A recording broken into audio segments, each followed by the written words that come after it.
Non seulement la mission publique de Jésus se réalise en Galilée au point de départ, mais il nous est dit plus précisément que Jésus a parcouru la Galilée tout entière, toute la Galilée. C'est vrai, Jésus a quitté Capharnaüm, mais il est resté en Galilée. Il est allé dans le village voisin, et j'allais dire, il a parcouru le moindre recoin de la Galilée. Il y a quelque chose d'important à comprendre ici. C'est que Jésus veut nous visiter dans le moindre de nos recoins. Lorsque on reçoit quelqu'un d'important, si on reçoit un ministre chez nous, on est un peu gêné.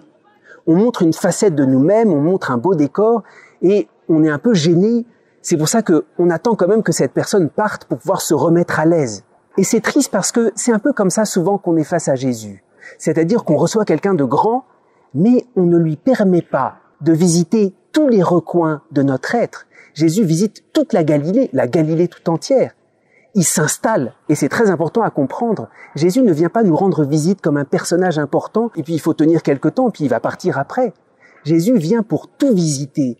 Il vient non pas passer, il vient demeurer. Et c'est pour ça que Jésus passe du temps. Il visite la Galilée tout entière, le moindre recoin. Et j'allais dire, c'est ça qui nous est demandé. Il faut donner notre Galilée tout entière.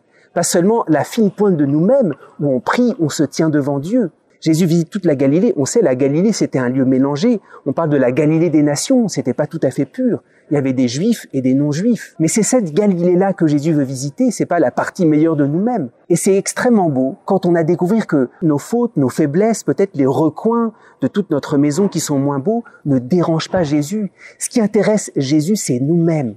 Même si c'est plus faible, si c'est plus fragile, comme un ami, il se met à nous aimer et il veut explorer les moindres recoins de nous-mêmes. Parce que c'est nous qui l'aime. Alors, peut-être même nos fragilités, il n'est pas dérangé par elles.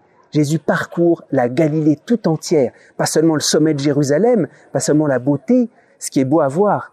Il vient habiter tout notre être parce que c'est nous qu'il veut habiter.